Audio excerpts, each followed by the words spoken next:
أعوذ بالله من الشيطان الرجيم بسم الله الرحمن الرحيم Бүкіл әлемнің жаратушысы Алла тағаланың адамзатқа арнаған нұрлы жолы, жүрегіміздің көктемі, жанымыздың шипасы, ұлы қорғанымыз, қасиетті Құран-ы Кәрім. Сүйікті пайғамбарымыз оған Алланың игілігімен сәлемі болсын, үйлеріңді мазарға айналдырмаңдар деп, үйімізде әрдайым Құран оқылып тұруын ескерткен. Фатиха сүресі. Ардақты пайғамбарымыз Мұхаммедтің, оған Алланың игілігімен сәлемі болсын, өмірінің соңғы жылдарында Жибрейіл ғалейхиссалам келіп, сүрелерді рет-ретімен қойған кезде, қасиетті Құран-ы Кәрімнің ең алғашқы бетінен орын алған, кітаптың кілті, Құранның негізі, қайталанатын 7 аят, Құранның анасы Фатиха сүресі болатын. Пайғамбарымыздың, оған Алланың игілігімен сәлемі болсын, үмбетіне үйретіп кеткен дуаларының барлығы Алла тағаланы дәріптеумен басталады. Фатиха сүресінің жалбарынудың нағыз үлгісі болуының да хикметі осында. Фатиха сүресінің бірінші жартысы хақ тағаланы мақтаумен ұлықтауға жатса, екінші жартысы пенденің жаратушыға деген тілек дұғасы, бойсынуы мен мұқтаждығы деген. Тіпті Фатиха сүресін оқу Алла тағаламен тілдесумен тең дейді. Бұл тұрғысында құдси хадисте былай келеді. Мен пендеме тілегенін беремін. Пенде барлық мақтау бүкіл әлемнің Раббасы Аллаға тән десе, Алла тағала пендем маған мақтау айтты дейді. Пенде ол аса қамқор, ерекше мейірімді десе, хақ тағала пендем мені мадақтады дейді. Пенде ол қиямет күнінің иесі десе, жаратушы ие пендем мені ұлықтат дейді. Пенде саған құлшылық етіп, сенен ғана жәрдем тілейміз десе, бұл мені мен пендемнің арасындағы сер. Сол себепті мен пендеме тілегенін беремін дейді. Пенде бізді қаһарыңа ұшырағандардың және адасқандардың жолына емес, өзіңнің нығметіңе бөлінгендеріңнің жолына сала көр десе, Алла тағала бұл пендемнің үлесі, пендем менен не тілесе, соны беремін дейді. Алла елшісі оған Алланың игілігімен сәлемі болсын, хадисінде былайша баяндайды. Хақ тағала Тәурат пен Інжілде Құранның анасына, яғни Фатихаға ұқсас нәрсе түсірмеген. Ол намаздың әр ракағатында қайталанып оқылатын 7 аят. Алла тағала оның бір бөлігі маған, екінші бөлігі пендеме қатысты. Әрі оны мен тілеген пендеме сұрағаным беремін деген. Аятул Курси. Мединеде түскен Бахара сүресінің 255 аяты Аятул Курси. Пайғамбарымыз саллаллаху алейхи уассалям Тирмизиден жеткен хадисінде Аятул Курси туралы шын мәнінде оның да рухы, аузы бар. Алла тағаланың аршында ол өзінің тілімен Алла тағаланы пәктеп дәріптейді деген. Алла тағаланың көркем есімдерінің көбі осы аятта айтылған. Ал жүректерді Алла тағаланы көп зікір ету арқылы ғана тазартамыз. Барлық күнәлі істер лағнетулла шайтанның кесірінен туындайтыны белгілі. Ал енді Аятул Курсиді бұқыған адамға шайтан жоламайды. Аса қамқор, ерекше мейірімді Алланың атымен бастаймын. Алладан басқа құлшылыққа лайықты ешбір тәңір жоқ. Ол тірі, толық меңгеріп тұрушы. Ол қалғымайды да, ұйықтамайды. Көктердегі және жердегі нәрселер оған тән. Оның құзырында өзінің рұқсатынсыз кім шапағат ете алады? Олардың алдарындағыны да, арттарындағыны да біледі. Олар оның қалауынан тыс еш нәрсе біле алмайды. Оның күрсісі көктер мен жерді сыйдырады. Оған ол екеуін қорғау ауыр келмейді, және ол өте биік, аса зор.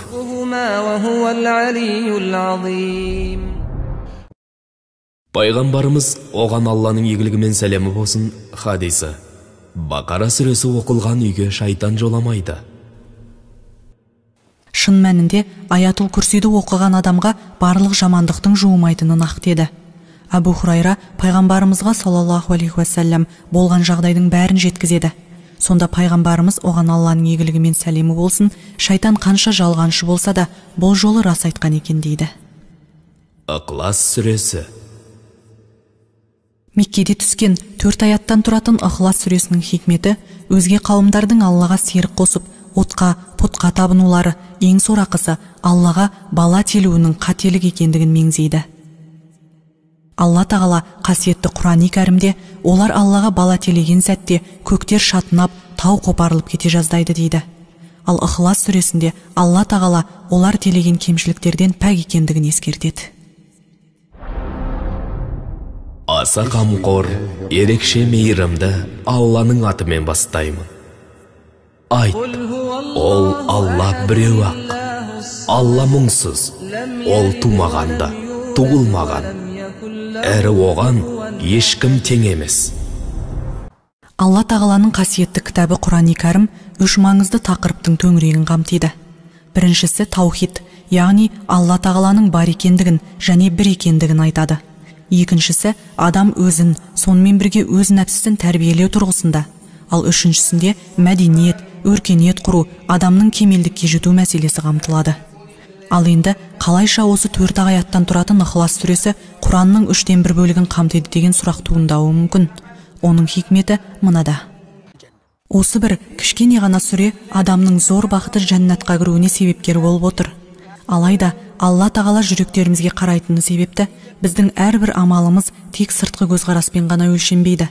Жүрекпен атқарылған хайырлы амалдарымыз қос дүниенің игілігіне жетелемек. Олай болса, Ихлас сүресін оқи отырып, оған шынайы иман келтіріп, сол бойынша амал ету арқылы ғана Алла қаласа жоғарыда айтылып өткен сауаптарға кенелеміз. Фәлақ және Нас сүрелері.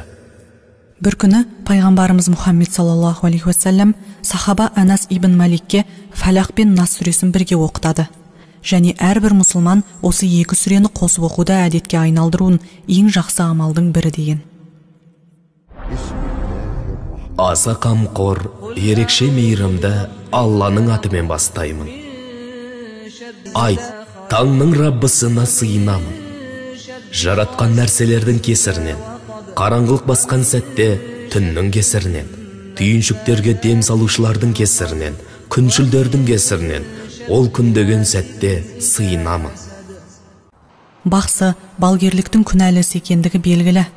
Алайда оған қарамастан күндестік пен зұлымдықтың кесірінен осындай мардымсыз әрекеттерге барып жатқандардың да қатары аз емес. Бірақ Алланың қалауымен жанымыз бен тәніміздің шипасы болған қасиетті Құран-ы Кәрімдегі Фәлақ пен Нас сүресі дұшпандардың сиқырынан қалқан.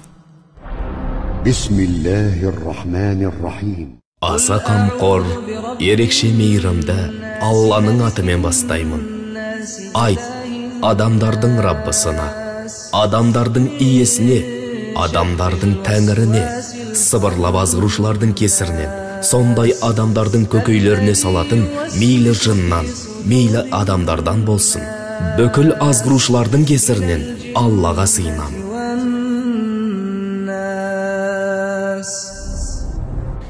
Негізінен пайғамбарымызды саллаллаху алейхи уассалам Алла тағала өзі жаманшылықтардан қорғаған. Ал сүйікті пайғамбарымыздың оған Алланың игілігімен сәлемі болсын, науқастанып, осы 2 сүреден жазылуы, осы оқиғаны үмбетіне мысал етіп көрсету арқылы 2 қасиетті сүренің маңыздылығын түсіндіру еді. Алла тағала қаламайынша бір қауым бір қауымға пайдасын да, зиянын да тигізе алмайды.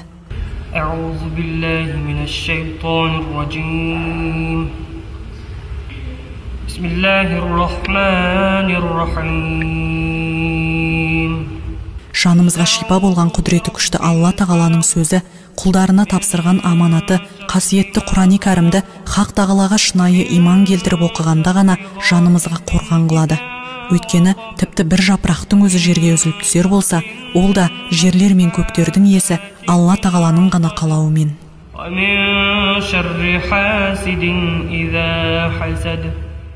Аллаху